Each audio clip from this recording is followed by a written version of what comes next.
नमस्कार मैत्रिणींनो, प्रियंकाज रेसिपीमध्ये आपलं मनापासून स्वागत। मंडईमध्ये अनेक हिरव्या पालेभाज्या आपल्याला दिसतात, पण त्या कशा बनवायच्या हेच आपल्याला माहित नसतं।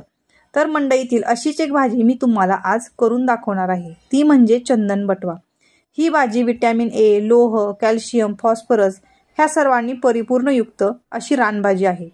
ही भाजी सर्वांनी आवर्जून खाल्ली पाहिजे। चला तर मग रेसिपीला सुरुवात करूया। बघा, ही भाजी अशा प्रकारची असते, जी मी स्वच्छ निवडून धुवून घेतली आहे व या भाजीची मी देठेही वेगळी अशा प्रकारे काढून घेतलेली आहेत। त्याचीही मी भाजी बनवणार आहे। बघा, इथे मी ही भाजी अशा प्रकारे बारीक चिरून घेतलेली आहे। ती आता शिजून घेऊयात। त्यासाठी कुकरच्या डब्यामध्ये मी ही चिरलेली निम्मी भाजी घातलेली आहे। तसेच त्यामध्ये मी पोह्याचे 3 चमचे तुरीची डाळ घातलेली आहे। तुम्ही तूर डाळ खात नसाल तर मुगाची डाळ वापरली तरी चालेल। तसेच मी येथे पाऊण वाटी टोमॅटो चिरून घातलेला आहे व पाव वाटी शेंगदाणे घातलेले आहेत व वरून त्यावर परत चिरलेली भाजी घालून घेत आहे। डाळ व टोमॅटो असे मध्ये घातल्यामुळे ते व्यवस्थित शिजले जातात।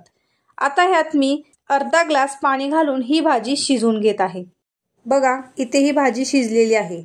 मी ही भाजी शिजवायला कुकरच्या 5 शिट्ट्या काढलेल्या आहेत। आता ही भाजी रवीच्या साहाय्याने हाटून घेऊयात, म्हणजेच सगळं एकजीव करून घेऊयात। बघा, मी ही भाजी छान हाटून घेतली। आता यामध्ये मी 2 चमचे डाळीचे पीठ घालत आहे।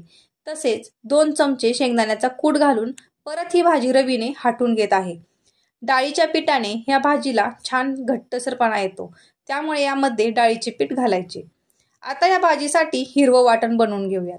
त्यासाठी मी इथे 8 ते 10 लसणाच्या पाकळ्या घेतलेल्या आहेत, 1 चमचा जिरे, 7 ते 8 हिरव्या मिरच्या, थोडीशी कोथिंबीर हे आता एका मिक्सरच्या भांड्यामध्ये घालून बारीक वाटून घेऊयात। बघा, इथे मी अशा प्रकारे व्यवस्थित वाटण करून घेतलेले आहे। आता भाजी फोडणी घालूयात। त्यासाठी एका कढईमध्ये मी 2 चमचे तेल घेतलेले आहे। तेल गरम झाल्यावर त्यात पाव चमचा जिरे घातलेले आहेत व जिरे तडतडल्यावर त्यात मी 3 ते 4 लसणाच्या पाकळ्या अशा चिरून घालून घेत आहे व लसूण चांगला लालसर होईपर्यंत आपल्याला इथे भाजून घ्यायचा आहे।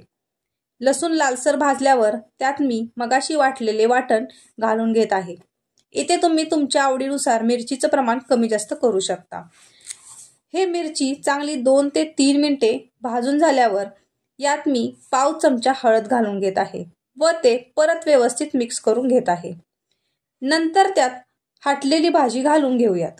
आता हे सर्व व्यवस्थित मिक्स करून घेऊन मी ह्यात कुकरचा डबा धुवून थोडेसे पाणी घातलेले आहे। बघा, मी इथे ही भाजी अशी थोडीशी घट्टसर ठेवलेली आहे। आता ह्यात चवीनुसार मीठ घालून घेऊन मिक्स करून घेऊयात व ह्याला एक उकळी आणून इथेही हटीव भाजी तयार झालेली आहे। ही भाजी तुम्ही भातासोबत, भाकरीसोबत खाऊ शकता, खूप छान लागते। तुम्हाला तर माझी ही रेसिपी आवडली असेल तर नक्की ट्राय करून बघा व माझ्या प्रियंकाज रेसिपी या चॅनलला लाईक, शेअर आणि सबस्क्राईब नक्की करा। धन्यवाद।